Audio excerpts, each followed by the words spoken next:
प्यारे साथियों, जैसा कि आप लोगों का क्लास 11th से एनुअल एग्जाम यानी कि क्लास 11th का फाइनल एग्जाम 2024 में होने जा रहा है, तो यह वीडियो आपके लिए काफ़ी इंपॉर्टेंट होने वाला है। क्योंकि प्यारे साथियों 18 मार्च के दिन जो है ना आप लोगों का इकोनॉमिक्स यानी कि अर्थशास्त्र का पेपर होने जा रहा है।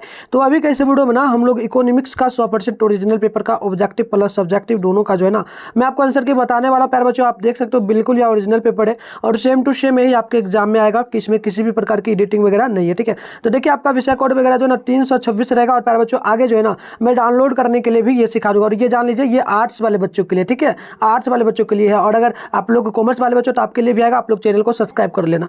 देखिएगा आपको जो ना टोटल 3 घंटा 15 मिनट का टाइम मिलता है, टोटल 100 मार्क्स का एग्जाम होता है। ठीक है, ये सभी ध्यान रखना है। और चलिए फटाफट से मैं आपको दिखा दूँ, बिल्कुल ओरिजिनल पेपर है और सारे प्रश्नों का आंसर की मैं आपको बताऊंगा। आप देखेंगे सबसे पहले ना आपको ऑब्जेक्टिव प्रश्न बोला है, टोटल 1 से लेकर के इसमें 100 तक प्रश्न आता है, जिसमें से 50 प्रश्न आपको क्या करना होता है, बनाना होता है। मात्र 50 प्रश्न आपको इसमें से बनाना होगा। ठीक है, तो चलिए फटाफट से देखते हैं। पहला नंबर प्रश्न देखिएगा। पहला नंबर प्रश्न आपसे बोला जा रहा है कि ब्रिटिश औपनिवेशिक साम्राज्य का केंद्र कौन सा था। तो बिल्कुल आप नोट करेंगे पहला नंबर का ऑप्शन ए हो जाएगा बांग्लादेश। पहला का नोट कर लेना, बांग्लादेश होगा। नेक्स्ट क्वेश्चन 2 नंबर है, इंग्लैंड में तेजी से विकसित हो रहे औद्योगिक आधार के लिए कच्चा माल कहाँ से प्राप्त होता था। तो बिल्कुल 2 नंबर का आप नोट कर लेना, ऑप्शन डी होगा अफगानिस्तान से, ऑप्शन डी करेक्ट होगा। आगे बढ़ते हैं, क्वेश्चन नंबर आप देखेंगे तो 3 नंबर बोला जा रहा है, औपनिवेशिक शासक किस देश के आर्थिक हितों का संरक्षण और जो ना संबंधन करता है। तो बिल्कुल आप नोट कर लीजिए, 3 का राइट आंसर हो जाएगा ऑप्शन नंबर डी। ये बिल्कुल आपका इनमें से सभी हो जाएगा। मूल देश होगा, तीसरे देश हो जाएगा औपनिवेशिक देश जैसे भारत, यानी कि ऑप्शन नंबर डी इसका बिल्कुल राइट होगा 3 का। आगे बढ़ते हैं, क्वेश्चन आप देखेंगे तो 4 नंबर बोला जा रहा है, प्रश्न आपसे बोला जा रहा है, निम्न में से कौन बंगाल में जो है ना उत्पत्तित जो है ना महीन सूती का कपड़ा है। तो बिल्कुल आप कपड़ा था, तो 4 नंबर का नोट कर लीजिए, डी नंबर करेक्ट होगा। इनमें से कोई नहीं होगा, ठीक है, क्योंकि वहां पर सूती था तो इसमें ऑप्शन दिया ही नहीं गया, तो इसलिए ये आपका ऑप्शन डी करेक्ट होगा। आगे देखिएगा, क्वेश्चन नंबर आपसे बोला जा रहा है 5 नंबर, 20वीं सदी के पूर्वार्ध में भारत के राष्ट्रीय आय की वृद्धि दर क्या थी। तो बिल्कुल ये लगभग 2% थी, ऑप्शन नंबर ए बिल्कुल जो है यहाँ पर राइट हो जाएगा। चलिए आगे देख लीजिए, क्वेश्चन नंबर आपसे 6 नंबर बोला जा रहा है, प्रश्न बोला जा रहा है कि ब्रिटिश कार में जमींदारों की किस में रुचि थी। तो बिल्कुल नोट कर लेना, 6 का राइट आंसर हो जाएगा ऑप्शन नंबर डी। आपका इनमें से सभी हो जाएगा, क्या क्या हो जाएगा, तो कृषकों में सुधार, किसानों की आर्थिक दुर्दशा के साथ जो ना सुधार में, और साथ में आर्थिक अधिक से अधिक जो ना लगान जो ना संग्रहण, यानी कि ऑप्शन डी करेक्ट होगा 6 नंबर का। चलिए आगे बढ़ते हैं, आप देखेंगे क्वेश्चन नंबर 7 बोला जा रहा है कि किस उद्योग की स्थापना का श्रेय विदेशियों को जाता है। तो बिल्कुल 7 का ऑप्शन डी नोट कर लेना, यह पटसन उद्योग हो जाएगा। आगे बढ़ते हैं, आगे क्वेश्चन नंबर आप देखेंगे 8 नंबर बोला जा रहा है कि जो ना औपनिवेशिक भारत में आयात निर्यात व्यापार पर जो ना किसका अधिकार था। तो आप नोट कर लेना, 8 का राइट आंसर ऑप्शन ए होगा, आपका भारतीयों का होगा, ऑप्शन ए बिल्कुल करेक्ट होगा। नेक्स्ट क्वेश्चन आप देखेंगे तो 9 नंबर बोला जा रहा है, 1941 में जनगणना के अनुसार भारत की जीवन प्रत्यक्षा क्या थी। तो बिल्कुल आप नोट कर लेना, 9 का ऑप्शन नंबर बिल्कुल एक करेक्ट होगा, ये आपका 32 वर्ष होगा, ऑप्शन ए बिल्कुल जो ना राइट हो जाएगा। चलिए आगे बढ़ते हैं, नेक्स्ट क्वेश्चन आपसे बोला जा रहा है 10 नंबर प्रश्न की, कार्यशील श्रमिकों की दृष्टि से औपनिवेशिक भारत का सबसे बड़ा व्यवसाय क्या था। तो बिल्कुल आप 10 का नोट कर लेना, ऑप्शन सी होगा, ये आपका सेवा क्षेत्र हो जाएगा। ठीक है, चलिए आगे बढ़ते हैं, नेक्स्ट क्वेश्चन आप देखिए। और प्यारे बच्चों आपसे एक ही रिक्वेस्ट रहेगा, अगर आप लोग चाहते हैं कि क्लास 11 का जो भी आपका पेपर अभी बचा उसका पेपर मिले, तो आप चैनल को सब्सक्राइब करके नोटिफिकेशन कॉल पे प्रेस कर ले। और एक चीज़ आपको मैं और बता दूँ, इस चैनल के माध्यम से ना प्यारे बच्चों क्लास 12 का तैयारी भी करवाया जा रहा है। अगर आपका भी सपना क्लास 12 में जो ना टॉपर बनना हो या फिर जो ना 450 प्लस मार्क्स लाना हो, तो आप लाइव क्लास में जरूर जुड़ा करिए। रात में 8 बजे चलता है, तो बिल्कुल आपका एग्जाम जैसे ही समाप्त होगा, क्लास वैसे एग्जाम का टाइम भी चल ही रहा है, रात में 8 बजे आप जरूर जुड़ जाइएगा, आपको लिंक वगैरह मिलेगा। मैं आगे आपको ये भी बता दूंगा व्हाट्सएप ग्रुप और टेलीग्राम ग्रुप से आप कैसे जुड़ सकते हैं। ठीक है, तो चलिए बढ़ते हैं आगे। नेक्स्ट क्वेश्चन बोला जा रहा है 11 नंबर, निम्न में से किसे अंग्रेजों का सबसे महत्वपूर्ण योगदान माना जाता है। तो बिल्कुल आप नोट कर लेना, रेल परिवहन में, ऑप्शन नंबर सी जो ना 11 का राइट आंसर होगा। अगली क्वेश्चन आप देखेंगे तो क्वेश्चन आपसे बोला जा रहा है 12 नंबर, और प्रश्न देख लीजिए। 12 नंबर बोला जा रहा है, भारत की प्रथम सरकारी जनगणना किस वर्ष हुई थी। तो बिल्कुल आप नोट कर लीजिए, ये 1881 में हुई थी, आप 12 का नोट कर लेंगे, डी करेक्ट होगा। नेक्स्ट क्वेश्चन 13 नंबर है, भारत की आर्थिक प्रणाली का उद्देश्य क्या था। तो बिल्कुल आप नोट कर लीजिए, 13 का right answer option number D होगा। इनमें से सभी होगा, क्या क्या हो जाएगा, तो जो ना सर्वजन कल्याण एंड विश्व कल्याण एंड साथ में हो जाएगा कुछ लोगों का कल्याण, तो ऑप्शन डी में आपको टिक मारना है। आगे बढ़ते हैं, नेक्स्ट क्वेश्चन आपसे 14 नंबर बोला जा रहा है, प्रश्न देखिएगा, बोला गया भारत की मिश्रित अर्थव्यवस्था में किस जो है ना क्षेत्रक को सबसे सतर्क क्षेत्रक मानने की जो है ना परिकल्पना की गई थी? तो बिल्कुल आप 14 का नोट कर लीजिए, ऑप्शन डी होगा ये आपका, इनमें से सभी हो जाएगा, सार्वजनिक क्षेत्र, निजी क्षेत्र और वो जो है ना संयुक्त क्षेत्र। तो ऑप्शन नंबर डी नोट करना है आपको। आगे बढ़ते हैं, 15 नंबर क्वेश्चन बोला गया, कौन सी अर्थव्यवस्था मुख्यतः बाजार की शक्तियों पर निर्भर करती है? तो 15 का आप नोट कर लेना, ऑप्शन नंबर डी करेक्ट होगा। ये आपका इनमें क्या क्या जगह, समाजवादी अर्थव्यवस्था, पूंजीवादी अर्थव्यवस्था एंड मिश्रित अर्थव्यवस्था, यानी कि ऑप्शन नंबर डी जो है बिल्कुल राइट होगा। नेक्स्ट क्वेश्चन की ओर बढ़ते हैं। अगली क्वेश्चन आप देखेंगे तो 16 नंबर बोला गया किस अर्थव्यवस्था में लोगों के बीच जो है ना वस्तुओं का वितरण उनकी आवश्यकताओं के अनुसार होता है? तो बिल्कुल नोट कर लीजिए, ये व्यवस्था होता है प्यारे बच्चों किसमें? तो बिल्कुल 16 का नोट कर लीजिएगा, ऑप्शन नंबर जो है ना यहाँ पर बी करेक्ट होगा। ये आपका पूंजीवादी अर्थव्यवस्था में होगा, जो कि अमेरिका में है। तो ऑप्शन नंबर यहाँ पर बी आप नोट कर लीजिए। आगे बढ़ते हैं नेक्स्ट क्वेश्चन की ओर। आप 17 नंबर क्वेश्चन को देख लीजिएगा। प्रश्न बोला गया कि पंचवर्षीय योजना की अवधारण किस देश को जो ना की गई थी? तो आप नोट कर लीजिएगा, 17 का राइट आंसर हो जाएगा ऑप्शन नंबर बी, आपका जो ना पूर्व सोवियत संघ हो जाएगा। अगली क्वेश्चन देख लीजिए। 18 नंबर क्वेश्चन आपसे बोला जा रहा है कि भारत में पंचवर्षीय योजना किसके द्वारा किया जाता था? तो बिल्कुल आप किया जाता है, तो ये जो है ना प्रधानमंत्री के द्वारा, प्रधानमंत्री कौन सी योजना बनाए हैं आपको याद होना चाहिए। 18 का राइट आंसर हो जाएगा ऑप्शन नंबर बी, आपका जो ना योजना आयोग, यानी योजना आयोग के गठन किसने किया? तो प्रधानमंत्री। तो ऑप्शन यहाँ पर आप बी नोट कर लेना। चलिए आगे बढ़ते हैं। 19 नंबर क्वेश्चन आपसे बोला जा रहा है कि निम्न में से कौन जो है ना आर्थिक समृद्धि का प्रमाणिक सूचक है? तो बिल्कुल 19 का आप नोट कर लीजिए, ऑप्शन बी होगा, ये आपका प्रति व्यक्ति जीएसटी, प्यारे बच्चों जीएसटी होता है, ठीक है। तो ये आपका केंद्रीय जीएसटी इस प्रकार से होता है, ऑप्शन बी नोट कर लेना। अगली क्वेश्चन आप देखेंगे ना तो 20 नंबर बोला जा रहा है प्यारे बच्चों। प्रश्न क्या बोला कि बताइए समृद्धि, आधुनिकीकरण और समानता के साथ पंचवर्षीय योजनाओं का मुख्य लक्ष्य क्या था? तो 20 नंबर का आप नोट कर लीजिएगा, तो ऑप्शन नंबर ए हो जाएगा, या आत्मनिर्भरता हो जाएगा, ऑप्शन नंबर ए करेक्ट है। नेक्स्ट क्वेश्चन की ओर बढ़ते हैं। क्वेश्चन नंबर 21 बोला प्रत्येक भारतीय के लिए भोजन, आवास, शिक्षा और स्वास्थ्य पंचवर्षीय योजनाओं के किस उद्देश्य का अंश है? तो बिल्कुल ये आप नोट कर लेना, 21 का ऑप्शन नंबर हो जाएगा ए, यानी कि आत्मनिर्भरता, ऑप्शन ए बिल्कुल करेक्ट होगा। आगे बढ़ते हैं। नेक्स्ट क्वेश्चन बोला जा रहा है आपसे 22 नंबर बोला जा रहा है प्रश्न की निम्न में से कौन भू सुधार का उद्देश्य? तो बिल्कुल आप नोट करिए, 22 का ऑप्शन नंबर डी होगा, ये आप नोट कर लेना। ये आपका पूंजी जोट सीमा होगा, कृषि में जो ना कृषि में बिचौलियों का जो ना उन्मूलन, उसके बाद किसानों को निवेश के लिए प्रेरित जो ना करना, यानी कि इनमें से सभी ऑप्शन डी बिल्कुल जो ना करेक्ट हो जाएगा। आगे आप देखिएगा 23 नंबर क्वेश्चन बोला जा रहा है। प्रश्न आपसे बोला जा रहा है कि हरित क्रांति में जो ना प्रयुक्त कच्चा पैदावार वाली किस्मों के बीजों का लाभ किन फसलों को मिला है? तो बिल्कुल आप नोट करिए, ये आपका एक तो जो है ना चावल को, गेहूं को भी मिला है, साथ में चावल को भी। तो ऑप्शन डी में ए जो ना ए बी दोनों दिया है, तो ऑप्शन नंबर आपको जो ना यहाँ पर डी में टिक मार लेना है 23 नंबर का। अगली क्वेश्चन आप देख लीजिएगा। क्वेश्चन बोला जा रहा है 24 नंबर की खाद्यान्न के उत्पादन में संदर्भ में आज क्या था? तो क्या है? तो बिल्कुल आप नोट कर लीजिए, ये आपका जो ना आयात भी होता है प्यारे बच्चों, साथ में जो ना आत्मनिर्भर भी होता है। तो देख लीजिए 24 है, तो ऑप्शन डी करेक्ट होगा आपका, ए सी जो ना बी सी दोनों, सॉरी प्यारे बच्चों मैंने क्या बता दिया, बी होगा, साथ में सी निर्याता का भी होता है। तो ऑप्शन यहाँ पर आपको डी नोट करना है। चलिए नेक्स्ट क्वेश्चन आप देखेंगे 25 नंबर है, सरकार द्वारा कम मूल्य पर कृषि उपकरण किसानों को उपलब्ध कराना किसका उदाहरण है? तो बिल्कुल आप नोट कर लीजिए, 25 का ऑप्शन नंबर जो है ना बिल्कुल सी होगा, ये आपका कृषि सब्सिडी लिखा हो जाएगा, ऑप्शन सी करेक्ट है। अगली क्वेश्चन आप देखेंगे 26 नंबर बोला 1955 में जो ना गठित ग्राम तथा लघु उद्योग समिति का नाम क्या था? तो बिल्कुल 26 का आप नोट कर लेना, राइट भी होगा, ये आपका जो ना करवे समिति होगा, ऑप्शन बी करेक्ट है। चलिए अगली क्वेश्चन देख लीजिएगा। आपसे बोला जा रहा है 27 नंबर, विदेशी आयात को घरेलू उत्पादन से पूरा करने की नीति को क्या कहते हैं? तो आप 27 का नोट कर लेना, राइट आंसर हो जाएगा ऑप्शन नंबर डी, ये आपका इनमें से कोई नहीं होगा। नेक्स्ट क्वेश्चन आप देखिएगा 28 नंबर बोला जा रहा है, प्रश्न बोला जा रहा है वर्ष 1990 से 1991 में औद्योगिक जो ना औद्योगिक उसके बाद है क्षेत्रक का जीएसटी, ठीक है प्यारे बच्चों देख लीजिएगा, जीएसटी का कितना प्रतिशत योगदान रहा? तो बिल्कुल आप नोट कर लेना, ये लगभग जो है ना 40.5%, ऑप्शन सी नोट कर लीजिएगा। नेक्स्ट क्वेश्चन है 29 नंबर, भारतीय अर्थव्यवस्था को पहले की अपेक्षा और आर्थिक जो ना सफल बनाने के लिए नई आर्थिक नीति की कब जो ना शुरू की गई? तो आप नोट कर लीजिए, राइट आंसर हो जाएगा 1991, राइट आंसर देखिएगा 29 है ना, तो 29 का सी करेक्ट होगा, ठीक है। नेक्स्ट क्वेश्चन की ओर बढ़ते हैं। 30 नंबर बोला जा रहा है आपसे कि किसी अर्थव्यवस्था में एक वर्ष में उत्पादित की गई सभी अंतिम वस्तुओं और सेवाओं का मौद्रिक मूल्य क्या कहलाता है? तो बिल्कुल ये आपका सकल घरेलू उत्पाद कहलाता है, ऑप्शन बी बिल्कुल राइट होगा। अगली क्वेश्चन क्वेश्चन आप देख लेंगे तो यहाँ पर बोला जा रहा है 31 नंबर, कृषि क्षेत्र में उत्पादन एवं जो ना उत्पादकता कृषि के लिए जो ना किए गए सुधार को क्या कहते हैं, तो बिल्कुल आप नोट कर लीजिए, ये भूमि सुधार कहलाता है। तो आप 31 का नोट कर लेंगे।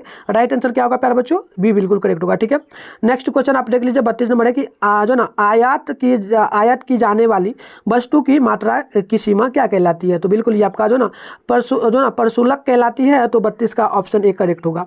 चलिए आगे बढ़ते हैं। नेक्स्ट क्वेश्चन बोला आपसे 33 नंबर, प्रश्न क्या बोला, प्रश्न बोला कि सरकार जिन वस्तुओं के उपयोग को जनहित में बढ़ाना चाहती है, जैसे कि मेरिट वस्तुएं जैसे खाद पर उस सरकार द्वारा की गई सहायता क्या कहलाती है, तो बिल्कुल ये आप नोट कर लेना।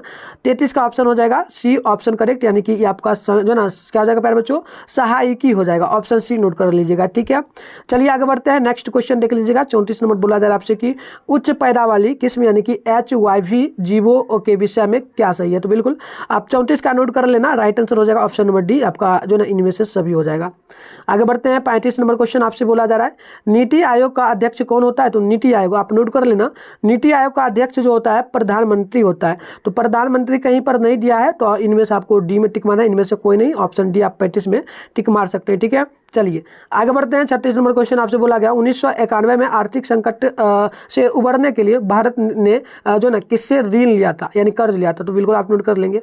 इन्होंने लिया था किससे, तो बिल्कुल आप नोट करेंगे 36 है ना, तो हो जाएगा ऑप्शन बी यानी कि अंतर्राष्ट्रीय मुद्रा कोष से। ऑप्शन बी बिल्कुल करेक्ट होगा। 37 नंबर क्वेश्चन बोला जा रहा है कि नई आर्थिक नीति या आर्थिक सुधार के कौन उपाय थे, तो बिल्कुल आप नोट कर लीजिए, ये आपका हो जाएगा बिल्कुल 37 का ऑप्शन डी। ये आपका हो जाएगा एक तो स्वातिकारी जो ना अस्थायी स्वातिकारी और उसका उपाय होगा, उसके बाद हो जाएगा संरचनात्मक सुधार। तो ऑप्शन डी आपको टिक मारना है, ए बी दोनों में। ठीक है, नेक्स्ट क्वेश्चन 38 नंबर बोला गया आपसे, प्रश्न बोला गया 1991 की सुधारात्मक नीतियाँ किस क्षेत्र में लागू की गई, तो बिल्कुल नोट कर लेना। 38 का ऑप्शन ए हो जाएगा वित्तीय क्षेत्र। ठीक है, ऑप्शन ए करेक्ट है। आगे बढ़ते हैं। 39 नंबर क्वेश्चन बोला गया आपसे कि भारत में कर व्यवस्था सुधार के अंतर्गत निम्न में से किस कर की जो ना दर में कमी की गई, तो बिल्कुल ये आपका हो जाएगा, नोट कर लेना। 39 है ना, तो डी ये आपका प्रत्यक्ष कर होगा, नियम कर हो, निगम। ठीक है, क्या है, निगम कर और अप्रत्यक्ष कर, यानी कि ऑप्शन डी करेक्ट होगा इनमें से सभी। आगे बढ़ते हैं। 40 नंबर क्वेश्चन आपसे बोला है और प्रश्न आपसे बोला जा रहा है कि जो ना एक राष्ट्र एक बाजार एक टैक्स लागू करने के लिए कौन कर यानी टैक्स लागू किया गया है, तो बिल्कुल आप नोट कर लेना। ये आपका केंद्रीय जो ना केंद्रीय और सोसाइटी हो जाता है, यानी कि जीएसटी। ऑप्शन नंबर आप सेंट्रल जीएसटी होता है, तो 40 का ऑप्शन बी नोट कर लेना। नेक्स्ट क्वेश्चन आप देख लीजिएगा, तो 41 बोला निम्न में से कौन विदेशी विनिमय सुधारों का मांग है, तो बिल्कुल आप 41 का नोट कर लेना। ऑप्शन डी होगा इनमें से सभी। चलिए आगे बढ़ते हैं। नेक्स्ट क्वेश्चन आप देखेंगे तो 42 नंबर बोला जा रहा है, प्रश्न बोला जा रहा है सबसे अधिक लाभ अर्जित करने वाले सार्वजनिक क्षेत्र के उपक्रमों को क्या कहा जाता है, तो ये आपका कहलाता है, नोट कर लेना। 42 है, तो ऑप्शन नंबर बिल्कुल यहाँ पर डी होगा, इनमें से सभी कहलाती है।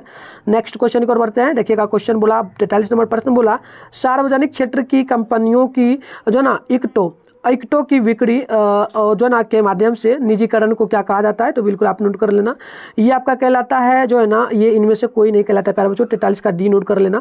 नेक्स्ट क्वेश्चन 44 नंबर बोला जा रहा है आपसे कि विश्व व्यापार संगठन यानी WTO किस प्रकार की जो है ना व्यापार जो ना संधि को प्रोत्साहित करता है, तो बिल्कुल ये आपका जो ना द्विपक्षीय को करती है। ऑप्शन सी नोट कर लेना। नेक्स्ट क्वेश्चन 45 नंबर बोला जा रहा है आपसे अंतर्राष्ट्रीय व्यापार संगठन जो ना मुद्रक जो ना मुक्त प्यारे बच्चों मुक्त व्यापार को कैसे बढ़ावा देता है, तो बिल्कुल आप ये नोट कर लीजिए। ये जो है ना 45 नंबर है, तो ये आपको एक तो हो जाता है प्रशुल्क अवरोधकों को घटा करके साथ में जो ना अप्रशुल्क अवरोधों को घटा करके साथ में सदस्य देशों के बाजारों को एक दूसरे के लिए खोलकर, तो ऑप्शन डी नोट कर लीजिए इनमें से सभी। आगे आप 46 नंबर क्वेश्चन देख लीजिए 1991 के पश्चात भारत के विदेशी मुद्रा भंडार बढ़ाने की क्या कारण है, तो बिल्कुल आप ये नोट कर लेना धनात्मक व्यापार, यही ना होगा। एक सेकेंड देख लेते हैं। 46 नंबर है, 46 का बिल्कुल सी ही करेक्ट होगा। नेक्स्ट क्वेश्चन आप देखिए 47 है निम्न में से किसे जो ना राजकोषीय नीतियों के सुधार के अंतर्गत माना जाएगा, तो बिल्कुल आप नोट कर लीजिए। 47 का राइट आंसर हो जाएगा ऑप्शन नंबर डी, इनमें से सभी। ठीक है, चलिए आगे बढ़ते हैं। नेक्स्ट क्वेश्चन आपसे बोला है 48 नंबर और प्रश्न बोला जा रहा है प्यारे बच्चों निम्न में से कौन भारतीय जो ना IT यानी कि प्यारे बच्चों IT या फिर सॉफ्टवेयर कंपनी है, तो बिल्कुल आप नोट कर लीजिए। ये आपका जो है ना नोट करना 48 है ना, तो बिल्कुल ये आपका टाटा और उसके बाद कंट्रेंसी सर्विसिंग यानी कि आप देख लीजिए GCS हो जाएगा। ठीक है, ऑप्शन यहाँ पर बिल्कुल सही है आपका ए नंबर। आगे बढ़ते हैं, नेक्स्ट क्वेश्चन बोला है आपसे 49 नंबर प्रश्न बोला, वर्तमान में भारत के किस जो ना पड़ोसी देश में भुगतान संतुलन की समस्या है? तो आप नोट कर लेना। ये देखिए 49 है ना, तो ये आपका हो जाएगा 49 का पाकिस्तान में भी, बांग्लादेश में भी, श्रीलंका में भी है। तो ऑप्शन डी बिल्कुल यहाँ पर करेक्ट होगा। आप आगे देखेंगे प्यारे बच्चों 50 नंबर क्वेश्चन बोला जा रहा है कि मानव पूंजी के प्रमुख घटक निम्न में से कौन है? तो बिल्कुल आप नोट कर लेना, शिक्षा, स्वास्थ्य, प्रशिक्षण एवं कौशल। तो इनमें से सभी होगा, ऑप्शन नंबर डी आपका राइट होगा। चलिए नेक्स्ट क्वेश्चन है 51 नंबर, मानव पूंजी विकास के लिए किसमें जो ना निवेश आवश्यक है? तो बिल्कुल आप नोट कर लेना, ये आपका शिक्षा, स्वास्थ्य, प्रशिक्षण यानी कि 51 का भी ऑप्शन डी बिल्कुल करेक्ट होगा। आगे बढ़ते हैं, नेक्स्ट क्वेश्चन 52 नंबर बोला गया आपसे कि मानव पूंजी के का जो ना संबंधन किसको प्रोत्साहित करता है? तो बिल्कुल ये नोट कर लेना, ये आपका होगा नवीन प्रौद्योगिकीकरण और उसके बाद होगा स्वांगीकरण। ऑप्शन नंबर जो यहाँ पर एक करेक्ट होगा। तो प्यारे बच्चों आपको ऑब्जेक्टिव में मात्र 50 क्वेश्चन ही बनाना होता था, मैंने 50 से ज़्यादा 52 तक बना दिया हूँ। अब आगे अब जो है ना सब्जेक्टिव का मैं उत्तर बता देता हूँ। सब्जेक्टिव में भी देखिए डाउनलोड करने के लिए भी सिखाऊंगा। यहाँ पर देखिए लघुत्तरीय प्रश्न 1 से 30 तक इसमें प्रश्न, इसमें 15 ही प्रश्न बनाना है, यानी 30 नंबर का ही होगा, 2 नंबर का एक प्रश्न में। प्रश्न सारा ना पढ़ के दिखा दूँ फिर इसका उत्तर बताऊँगा। ठीक है, पहला प्रश्न है कि भारत में जो है ना औपनिवेशिक शासन के 2 प्रभाव को लिखिए। 2 नंबर क्वेश्चन है, स्वतंत्रता के समय देश में काम कर रहे 4 आधुनिक उद्योगों के नाम बताइए। अगली क्वेश्चन 3 नंबर है कि विक्रय अधिवेश से आप क्या समझते हैं? नेक्स्ट क्वेश्चन है 4 नंबर, हरित क्रांति क्या है? एंड आप देखेंगे अगली क्वेश्चन है प्यारे बच्चों जो ना 5 नंबर, भारत में पंचवर्षीय योजना का क्या जो ना लक्ष्य था? किन्हीं 4 का उल्लेख करें आप। ठीक है, तो मैं लगातार ही बताऊंगा 15 नंबर तक का आंसर। ठीक है, पहले प्रश्न में दिखा दूं ताकि आप खुद से भी बना पाओ और संतुष्ट आप हो जाओ कि बिल्कुल ओरिजिनल है। ठीक है, देखिए समानता के साथ साथ 6 नंबर क्वेश्चन, समानता के साथ समृद्धि के भारतीय योजना के उद्देश्य की व्याख्या करें। अगली क्वेश्चन 7 नंबर है, भारत में आर्थिक सुधार को प्रारंभ किए गए। उसके बाद 8 नंबर क्वेश्चन, प्रशुल्क क्यों लगाए जाते हैं? 9 नंबर की द्विपक्षीय एवं विपक्षीय व्यापार में विभेद क्या करें? अगली क्वेश्चन 10 नंबर है कि रुपये के जो ना अवमूल्यन से आप क्या समझते हैं? तो अगली क्वेश्चन आप देख लीजिएगा। नेक्स्ट जो क्वेश्चन बोला है ना 11 नंबर की, किसी देश की शक्ति जो ना उपलब्धि के 2 सूचकों को बताएं। नेक्स्ट 12 नंबर क्वेश्चन है ग्रामीण विकास का क्या अर्थ है? और 13 नंबर क्वेश्चन है कि कृषि विपणन क्यों महत्वपूर्ण? अगली क्वेश्चन 14 है जैविक कृषि के 2 लाभों का संक्षेपण में वर्णन करें। और 15 नंबर क्वेश्चन है श्रमिक जनसंख्या अनुपात को परिभाषित करें। तो लगातार मैं आपको ना यहाँ जो है ना 15 तक आंसर बताऊंगा क्योंकि 15 तक बनाना भी था, बट मैं सारे प्रश्न आपको दिखा देता हूँ। देखिए 17 नंबर क्वेश्चन प्रश्न बोला कि संगठित क्षेत्रक तथा असंगठित क्षेत्रक के उपक्रमों में विभेद करें। अगली क्वेश्चन है कि पर्यावरण से आप क्या समझते हैं? 18 नंबर क्वेश्चन के पर्यावरण के 4 कार्यों को लिखे। 18 नंबर 19 नंबर की धारणीय विकास क्या है ना। 20 नंबर क्वेश्चन आपसे बोला कि क्षेत्रीय तथा जो ना आर्थिक समूहों में बनने का क्या कारण है। आगे आप देखेंगे 21 नंबर क्वेश्चन बोला जा रहा है जो ना प्रत्यक्ष विदेशी निवेश से आप क्या समझते हैं? 22 नंबर है सफल घरेलू उत्पाद को परिभाषित करें। उसके बाद आगे आप देखेंगे तो 23 नंबर क्वेश्चन बोला जा रहा है कि शहरीकरण से आप क्या समझते हैं? और 24 नंबर है अर्थशास्त्र के अध्ययन के क्या लाभ हैं? और 25 नंबर है प्रतिदर्श जो ना समष्टि तथा चर के 2 उदाहरण। अगली क्वेश्चन है 26 संख्यांकी से आप क्या समझते हैं? और 27 है जो ना संतत चर के 2 उदाहरण द्वारा स्पष्ट करें। और अगली क्वेश्चन है 28 नंबर सहसंबंध की अवधारणा का जो ना उदाहरण द्वारा समझाएं। और आगे आप देखेंगे 29 नंबर क्वेश्चन है थोक मूल्य सूचांक क्या बतलाता है? और 30 नंबर है मुद्रा की क्रय शक्ति का जो ना आकलन कैसे किया जाता है? तो ये सारा प्रश्न आपका जो था 2 मार्क्स वाला था। आगे आप देखेंगे तो दीर्घोत्तरीय प्रश्न 31 से 38 तक इसमें प्रश्न, इसमें से 4 ही प्रश्न बनाना है। हर एक प्रश्न के लिए 5 नंबर यानी 20 नंबर का ही आपका है। तो ठीक है, मैं इसमें भी लगातार प्रश्नों का आंसर बताऊंगा। 31 नंबर प्रश्न ब्रिटिश शासनकाल में भारतीय धन के निष्कासन से आप क्या समझते हैं? और अगली क्वेश्चन है 32 नंबर भारत जैसे जो ना विकासशील देश को आत्मनिर्भर की नीति का पालना करना क्यों आवश्यक था? तो इस प्रकार से 32 नंबर है। नेक्स्ट क्वेश्चन बोला 33 नंबर की सेवा के तीव्र विकास के लिए कौन कौन से कारक उत्तरदायी रहे? अगली क्वेश्चन 34 है शिक्षा को किसी जो ना पृष्ठ के विकास के लिए एक महत्वपूर्ण आगत माना जाता है क्यों? एंड 35 नंबर है कि जैविक कृषि के लाभ और सीमा स्पष्ट करें। तो लगातार मैं 34 नंबर तक 31 से 34 तक बताऊंगा तो 4 प्रश्न तो हो ही जाएगा, बट आप प्रश्न और भी देखना चाहें तो देख लीजिए, मैं आपको सारा दिखा दूंगा। 36 नंबर है पर्यावरण संकट क्या है? इसके उत्तर जो ना उत्तरदायी कारक को बताएं। और अगली क्वेश्चन है कि निम्नलिखित बारंबारता सारणी के समांतर मादक को आपको जो है ना क्या करना है? फलीकरण करना है। तो आप ये देख लीजिए, मैं इसका उत्तर वैसे नहीं बताऊंगा, 4 ही बनाना है, तो मैं आपको वैसे सारा प्रश्न दिखा देता हूँ। ठीक है, अब 38 नंबर है, बताना है इन सभी प्रश्नों का उत्तर। ठीक है, तो चलिए मैं आपको सारे प्रश्नों का उत्तर बता देता हूँ। अब देखिए इसका उत्तर भी मैं जस्ट आपको बताऊंगा डाउनलोड कहाँ से करना है। ये जो सारा प्रश्न देख रहे हो मैं डायरेक्ट ऑब्जेक्टिव प्रश्न सब्जेक्टिव दोनों का उत्तर बता दूंगा डाउनलोड करने के लिए, बट प्यारे बच्चों पहले आंसर यहाँ पर बता दूँ। ठीक है, देखिए पहला नंबर प्रश्न का उत्तर दिया गया है, आधुनिक उद्योगों की शुरुआत की गई जिससे भारत में एक नए पेशेवर मध्यम वर्ग के पेशों की वृद्धि हुई और जाति व्यवस्था में बदलाव आया। औद्योगिकरण से शहरीकरण भी हुआ। पूरे भारत में आधुनिक शहरों का उदय हुआ। नेक्स्ट क्वेश्चन 2 नंबर का उत्तर हो जाएगा चीनी उद्योग, इस्पात उद्योग, सीमेंट उद्योग, रसायन उद्योग तथा कागज उद्योग। ये सारा उत्तर होगा। 3 नंबर का उत्तर होगा कि कृषि उपज का वह हिस्सा है जो किसानों द्वारा बाजार में बेचा जाता है, उसे विक्रय अधिवेशन कहा जाता है। अगली क्वेश्चन है 4 नंबर।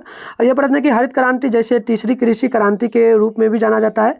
प्रौद्योगिकरण हस्तांतरण की पहल की अवधि थी जिसने फसल की पैदावार और कृषि उत्पादन में बहुत वृद्धि देखी। कृषि में कृषि में यह परिवर्तन द्वितीय विश्व युद्ध के बाद विकसित देशों में शुरू हुई और 1980 में के दशक से अंत तक विश्व स्तर पर फैल गई। और आगे देखिए 5 नंबर क्वेश्चन है पंचवर्षीय योजना। देखिए योजना आयोग में सुझाव दिया जाता है। नंबर वाइज लिखना है प्यारे बच्चों, ये नंबर 1 है, नंबर 2 है, नंबर 3 है। देखिए लिखना है योजना आयोग ने सुझाव दिया था कि भारत को 5 वर्ष की अवधि की योजना तैयार करनी चाहिए। और दूसरा में लिखना है इसीलिए भारत विकास की योजनाओं को पंचवर्षीय योजना कहा जाता है। अगली क्वेश्चन तीसरा पॉइंट रखना है। इसके 4 मुख्य उद्देश्य हैं, पहला विकास, आधुनिकीकरण, आत्मनिर्भरता और समता। आगे आप देखेंगे तो 6 नंबर का उत्तर हो जाएगा समानता के साथ समृद्धि से आशय समृद्धि के साथ साथ जन सामान्य के जीवन में सुधार है। समृद्धि के साथ साथ समानता भी महत्वपूर्ण है। प्रत्येक भारतीय को अपनी बुनियादी जरूरतों जैसे भोजन, एक सब घर, शिक्षा और स्वास्थ्य देखभाल और धन के वितरण की समानताएं भी समृद्धि के साथ साथ कम होनी चाहिए। तो चलिए आगे देख लीजिए 7 नंबर क्वेश्चन है, इसका उत्तर होगा आर्थिक सुधारों का मुख्य उद्देश्य वैश्वीकरण के एक युग में प्रवेश करना था। क्योंकि भारत की अर्थव्यवस्था की विकास दर बहुत धीमी थी तो उसे गति प्रदान करने के लिए भारत में आर्थिक सुधारों की आवश्यकता पड़ी। 8 नंबर का उत्तर होगा किसी भी देश द्वारा घरेलू उद्योग अथवा उत्पादन के संरक्षण के लिए इसे बढ़ाया जा सकता है। आगे आप 9 नंबर का देखेंगे द्विपक्षीय व्यापार समझौते एक छोटे बाजार तक पहुंच प्रदान करते हैं, क्योंकि वार्ता में केवल 2 राष्ट्र भाग लेते हैं। बहुपक्षीय व्यापार समझौते के बड़े बाजार तक पहुंच प्रदान करती है। तो आगे चलिए आगे आप 10 नंबर देखिए जब किसी देश द्वारा मुद्रण की विनिमय दर अन्य देशों की मुद्राओं से कम कर दिया जाए ताकि निवेश को बढ़ाना मिल सके तो उसे अवमूल्यन कहते हैं। अगली क्वेश्चन है 11 नंबर का उत्तर होगा ये नंबर वाइज लिखना है। इसमें नंबर 1 में लिखना है कि वयस्क साक्षरता और दूसरा में लिखना है प्राथमिक शिक्षा स्फूर्ति संभूति। ठीक है, उसके बाद तीसरा पॉइंट में लिखना है युवा साक्षरता दर। ठीक है, चलिए आगे बढ़ते हैं। नेक्स्ट क्वेश्चन 12 नंबर का उत्तर उन आवश्यकताओं वस्तुओं को उपलब्ध करवाना है जिनके ग्रामीण क्षेत्र को लोग सही ढंग से अपना जीवन यापन कर सके, ताकि साथ ही वहाँ के लोगों की उत्पादकता में वृद्धि हो सके। चलिए आगे बढ़ते हैं। 13 नंबर क्वेश्चन का उत्तर होगा अधिक उत्पादन करने और अधिक आय अर्जित करने के लिए किसानों को अभी प्रेरणा की ऊंची रखना आवश्यक है। अगली क्वेश्चन 14 नंबर का उत्तर होगा रासायनिक खाद पर निर्भरता कम होने से कास्ट लागत में कमी आती है, फसलों की उत्पादकता में वृद्धि। तो चलिए आगे आप 15 नंबर का उत्तर देख लेंगे श्रमिकों की कुल संख्या का देश की जनगणना का अनुपात है। तो इस प्रकार से ये शॉर्ट क्वेश्चन का होगा 30 नंबर के लिए। लॉन्ग क्वेश्चन है 5 नंबर वाला का 31 नंबर का उत्तर देखिए भारत में ब्रिटिश शासन के समय भारतीय उत्पाद का वह हिस्सा है जो जनता के उपभोग के लिए उपलब्ध नहीं था तथा राजनीतिक कारणों से जिनका प्रभाव इंग्लैंड की ओर हो रहा था, जिसके बदले भारत में कुछ नहीं प्राप्त होता था, उसे आर्थिक निकास या धन निष्कासन की संज्ञा दी गई। तो चलिए आगे बढ़ते हैं। आगे आप 32 नंबर का देखिए 32 का उत्तर होगा भारत जैसे विकासशील देश के रूप में आत्मनिर्भरता का पालन करना इसलिए आवश्यक था क्योंकि आत्मनिर्भरता का पालन न करने से विदेशी हस्तक्षेप बढ़ता। एक्सप्लेन में बता दें आपको आत्मनिर्भरता से अभिप्राय किसी देश का किसी वस्तु के लिए दूसरे देशों पर निर्भर ना रहकर खुद उसका उत्पादन करना से होता है। ठीक है, अब यहाँ पर 33 नंबर का उत्तर होगा। इसमें आपको नंबर वाइज ही लिखना है, मैं बताऊंगा। देखिए सेवा क्षेत्र के जो ना ये नंबर वाइज है प्यारे बच्चों, मैं बता दूं ये नंबर 1 में लिखना है। सेवा क्षेत्र के तीव्र विकास के लिए जो ना उत्तरदायी प्रमुख कारक कौन से हैं, तो ये आपको ये नहीं लिखना है प्यारे बच्चों, ये तो मैंने क्वेश्चन ही साइड लिख दिया, यहाँ से लिखना है। अंतिम जो ना अंतिम उत्पादक के रूप में सेवाओं का 5 जो ना सेवाओं का मांग भारत के जो ना सेवा के लिए एक नया बाजार था, जैसे कि क्षेत्र संचार, और इस प्रकार से ये है। चलिए आगे आप देख लीजिए 34 नंबर का ये इस प्रकार से उत्तर है, तो ये आप पूरा का पूरा देख लीजिए। अब चलिए इसका उत्तर डाउनलोड करने के लिए हम सिखा देते हैं आपको। जो आपको आंसर डाउनलोड करना है ना, तो सबसे पहले अपने फोन में गूगल को ओपन करिए, सर्च बार के आइकन पे क्लिक करिए, और उसके बाद आप जिस चैनल पे भी आप वीडियो देख रहे हो ना, चैनल का नाम है मिठुन स्टडी सेंटर। ये चैनल का नाम आपको फटाफट से सर्च कर लेना है, ठीक है। देखिए चैनल का नाम आपको सर्च कर लेना है मिठुन स्टडी सेंटर। इसके बाद थोड़ा सा ऊपर करिएगा तो फर्स्ट में आपको मिठुन स्टडी सेंटर का ऑफिशियल वेबसाइट ये देखने को जो ना मिल जाता है, इसी पर आपको क्लिक कर लेना है। जैसे ही क्लिक करिएगा आपके सामने इस प्रकार से इंटरफेस जो है ना ओपन हो जाएगा। ज़्यादा कुछ नहीं करना है, आराम से स्क्रॉल डाउन करते हुए आपको इस प्रकार से जो ना नीचे आना है। क्लास 11 का सेशन आपको देखने को मिलेगा, ठीक है। आइएगा इस प्रकार से जैसे हमारे वैसे ही करना। देखिए क्लास 11 का सेशन यहाँ देखने को मिल रहा है, और ये फर्स्ट वाला जो है इसी पर क्लिक कर लेना। जैसे क्लिक करेगा आपके सामने इस प्रकार से इंटरफेस ओपन हो जाएगा। ज़्यादा कुछ नहीं करना, आराम से स्क्रॉल डाउन करते हुए आपको इस प्रकार से नीचे चले आना है, ठीक है। और यहाँ पर देखिए व्हाट्सएप ग्रुप टेलीग्राम ग्रुप दोनों का लिंक है प्यारे बच्चों, आप ज्वाइन आप क्लिक करके जल्दी से ज्वाइन कर लेना, क्योंकि इसी ग्रुप में आपको नोट्स वगैरह के साथ साथ और जो एग्जाम का नोटिफिकेशन होता है वो भी मिलेगा, और लाइव क्लास का नोटिफिकेशन इसी में मिलेगा। इसके बाद स्क्रॉल डाउन करके नीचे आना है, आपको यहाँ पर क्लिक नहीं करना है, ये साइंस का सेशन है, इसमें नहीं क्लिक करना है, स्क्रॉल डाउन करके आना है नीचे। ये रहा आज का सेशन, इसी में आप देखिए कहाँ पर दिया है, इसी में आप देखेंगे तो जो है ना इकोनॉमिक्स का पेपर यहाँ पर दिया गया है, देख लीजिए। डाउनलोड लिखा है तो डाउनलोड पर क्लिक कर लीजिए। डाउनलोड करने के लिए जैसे क्लिक करेगा आपके सामने इस प्रकार से इंटरफेस जो है ना ओपन हो जाएगा। अब जो है ना आपको क्या करना है, स्क्रॉल डाउन करना है और नीचे इस प्रकार से चले आना है। इस प्रकार से स्क्रॉल डाउन करते आप नीचे आएंगे तो जो सारे प्रश्नों का उत्तर अभी मैं बताया हूँ बिल्कुल यहाँ पर देख सकते हैं। सारे प्रश्नों का उत्तर ऑब्जेक्टिव का भी प्रॉपर यहाँ पर दे दिया गया है, जो कि मैंने बताया था 52 प्रश्नों का उत्तर, तो 52 प्रश्नों का उत्तर दिया गया है। इसके बाद जस्ट स्क्रॉल डाउन करके नीचे आएगा तो यहाँ पर सारे सब्जेक्टिव प्रश्नों का उत्तर देख लीजिए।